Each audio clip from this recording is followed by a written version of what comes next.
Hey Leo, I have zero intentions for your reading. I just figured I would turn the camera on and see what happens. Well, the first thing that happened was the King of Wands in reverse. We just got this for the Cancer reading as the advice. Also in the reverse, both.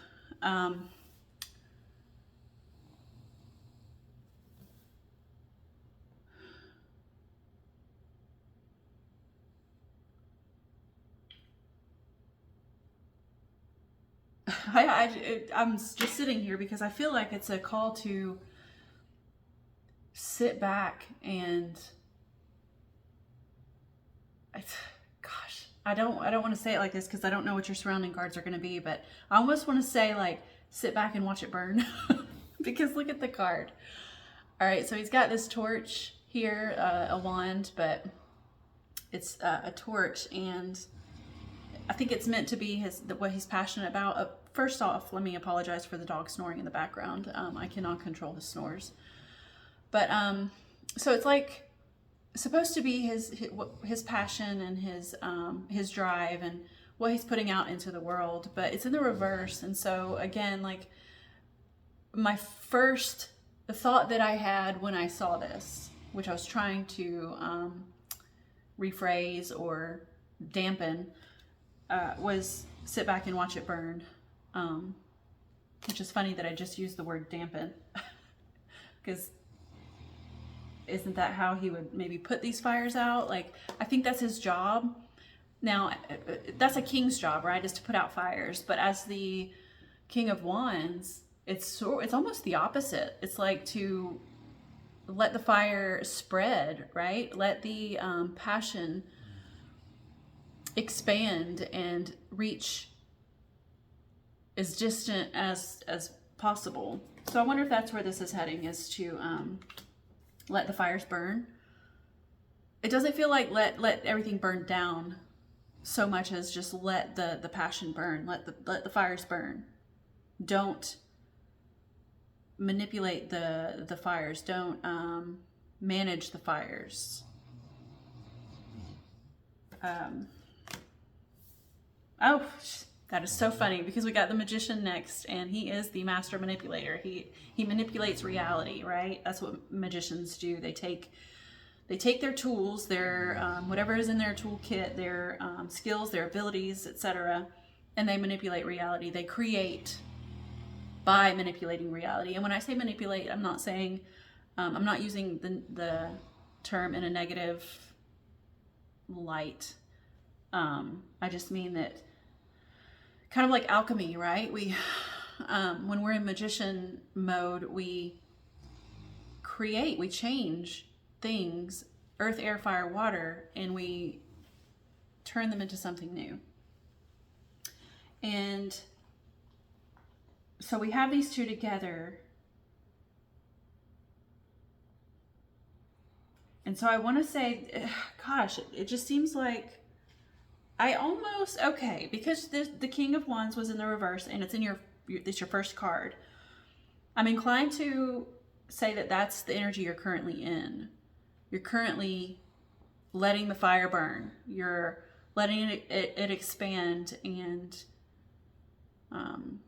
touch whatever it wants to touch. But then we have the Magician, and so I'm wanting to say that maybe this is the next step in your journey is to learn to manipulate this fire, this passion, this drive, whatever it is, to create something. So you know, thus far you've like just let it do its thing, right? But now maybe this is where you're beginning to mold it, shape it, right, into whatever it is. Well, I don't know what it is. We'll see what's next, but so I think there's a molding and a shaping happening right now. I have no idea what this is pertaining to, though, but it definitely does feel like something that you're passionate about. And I feel like you're not the only one. I feel like it's touching many other people or many other aspects of your life. It may not just be other people. It could be like this one passion, this one thing that you are driven towards is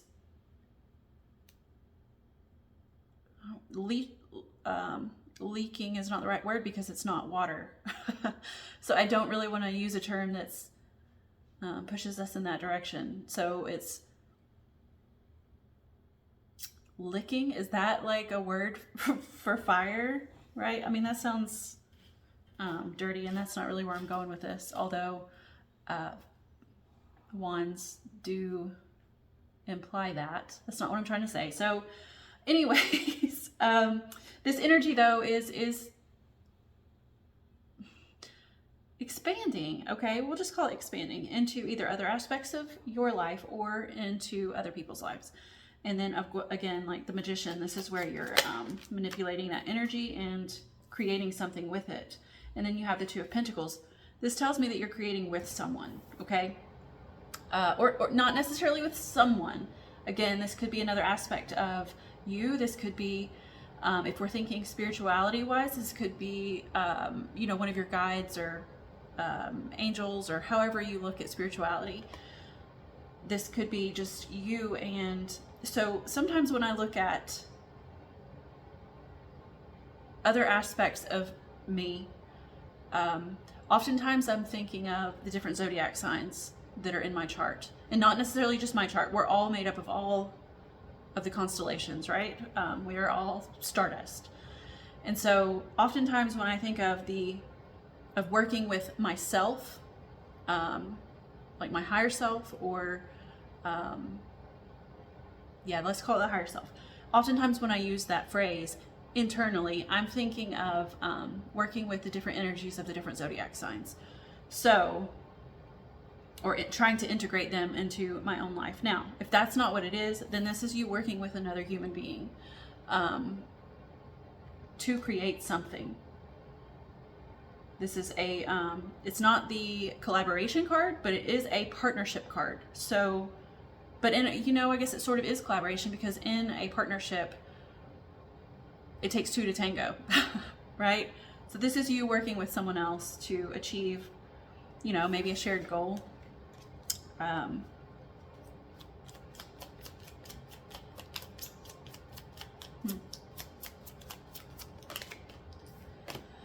So then we have the Five of Wands in reverse. So in the last reading, we got the Five of Swords in reverse. And in this card, both of these cards, there's a star. And when it's in a reverse, it's inverted. The star is inverted, and which is at the on the forehead of the devil cat in this deck. There's a cat in the devil card. He's a hairless cat, which is just so funny because hairless cats kind of freak me out a little bit. But he has an inverted star on his forehead. And so this, in the previous reading, the Cancer reading, it led me to think that that was devil related. In other words, toxic behavior patterns, thought patterns, addictions, etc. And I'm still inclined to say that, but I want to lean more into toxic ego, because we also have a skull down there at the bottom of this cat's foot, which is reminding me of the Death card. So this is making me feel like the devil and the death combined. So toxic ego. And when I say ego, typically I'm not saying it in a negative light, so to speak. It's more of just like personality traits, or our character traits, who we are, who society sees us as, like the many faces we put on to show the world, right? That would be our ego. And but in this case, it feels like the more toxic definition, the more modern definition of ego. And it's in the reverse.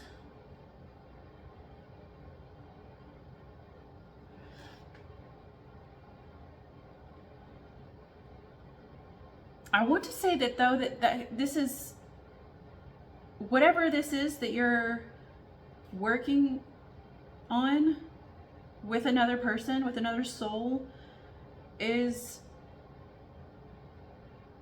guiding you or allowing you or forcing you to release this toxic ego aspect.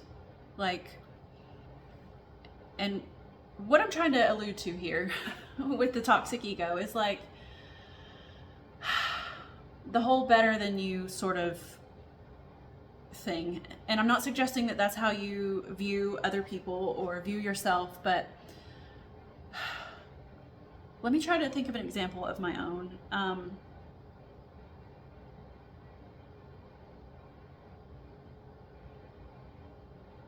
Well, okay, so I'm a Virgo, which means that I lean toward perfectionism.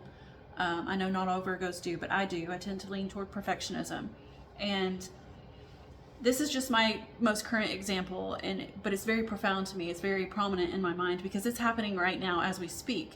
I don't have the perfect setup for doing tarot videos in my house, and that has kept me from doing these videos for a long time. I think, well, you know, I have to paint my room. Well, then I painted my room that I like to use, and then I felt isolated, so I moved to my living room. Well, my living room needs new flooring, and it has kept me just this whole like, well, this needs to be done, and this needs to be done, and I can't do it because of this. That has kept me from creating, right, my magic. To me, this isn't magic, but you understand what I'm saying. Well, I guess it could be.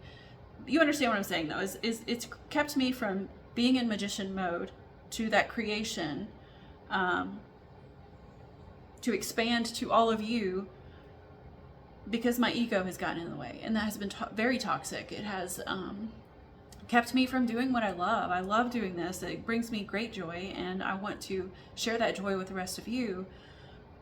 But I've been in this, well, it's not good enough, right? It's not perfect enough mode. This things aren't beautiful kind of mode, right? So that's just an example. I don't know what your example is. I don't know what your situation is, and it's going to be different for all of you, but that's just where I feel like this reading is heading. I feel like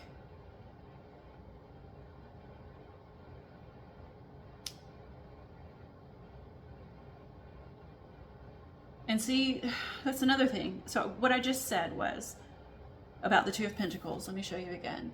Is that it feels like you working with either another aspect of you or your higher self or whatever. So for me specifically, I've been trying to work with Gemini energy and Aries energy recently with, trying to find passion again in things that are hard with the Aries energy, right? Things that are hard that I haven't had the will to do. I've been working with that energy to kind of push myself to do those things, which has worked. It's been great. But then I've also been working with Gemini in communication, because when I have been turning on my camera, I'll turn on my camera, I'll sit down, I'll start laying out the cards, and just the words just won't come out the way that they are in my head, or I draw a blank. And it's not that I don't understand the cards, I don't understand what's here. It's that I'm in perfectionist mode. And so that has stopped me. So anyways, here I feel like the Two of Pentacles, perhaps that is what,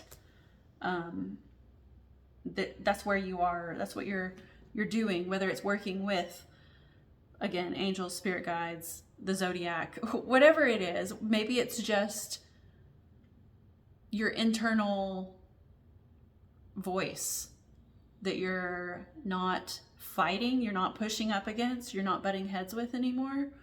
I think that that's allowing you to leave this toxic ego aspect behind. So I think it's time for advice. I mean, I'm not really sure you need any. This looks really good. but we're gonna see if there's any advice that wants to come out. Okay, a couple of cards wanted to come out. The King of Cups and the Five of Cups. Kings are masters of their suit. He's the master of his emotions, his creativity, and his intuition.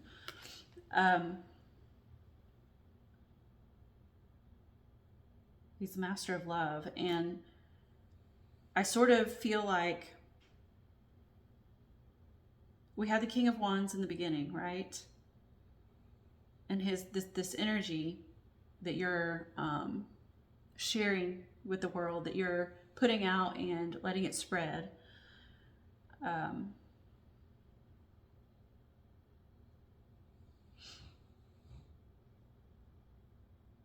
feel like your advice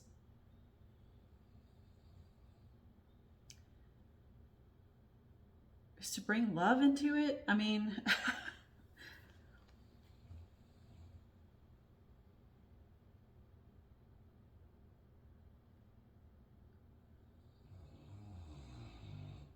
lead with love.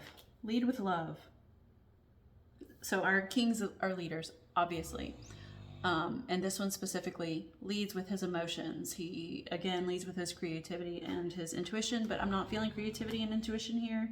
I'm feeling the emotional aspect, especially paired with the Five of Cups that we have here in the reverse.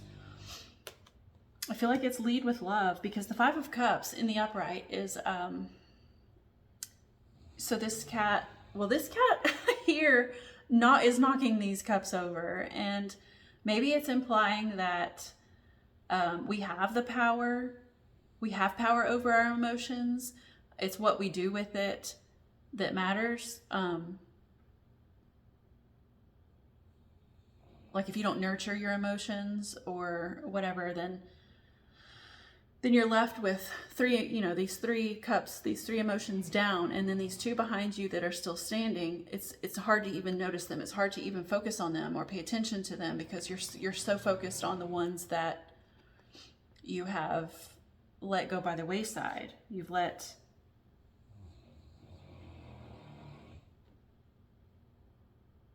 them elude you.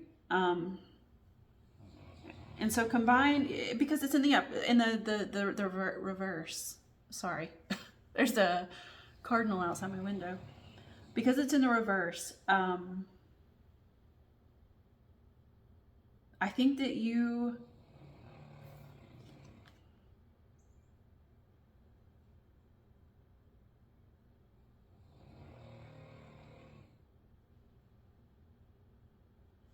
I don't think you're ignoring your emotions. I think that you're kind of getting a handle on them. Which these cups don't have handles, but that's just the phrase that came into my mind. You're getting a handle on your emotions, and you're mastering them with the King of Cups. And I think this will allow you, mastering your emotions and getting a handle on them will allow you to lead with love.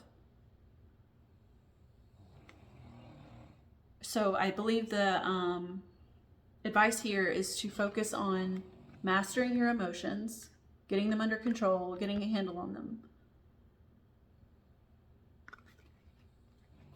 Because you have the power. And use that power to lead with love.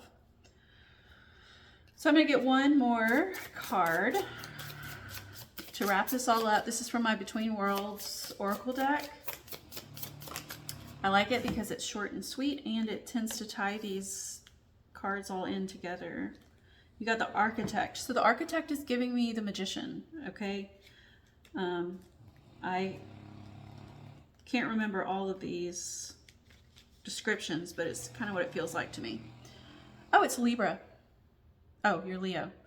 Sorry, I thought I was doing this for Libra. Anyways, it's Libra air. So, air is of the communication, the mental space, the,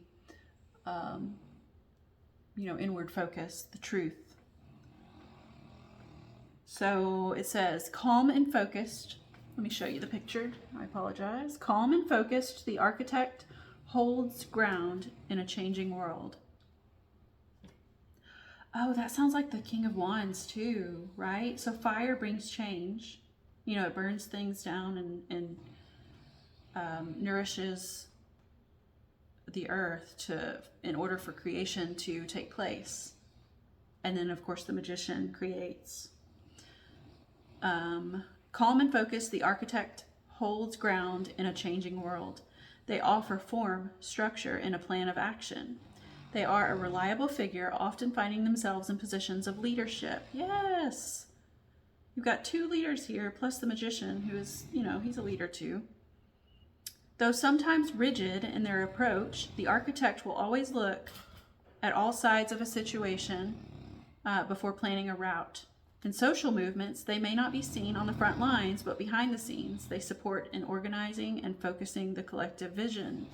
Yes, that's exactly what this feels like. And my dog's snores are going crazy. So, I hope that helped. I enjoyed that, and I hope you enjoyed it, even if it wasn't exactly the message you were hoping to hear. If it was the message you were hoping to hear, I hope that that will guide you in whatever situation you're working on right now. And I hope to see you next time. Bye, Leo.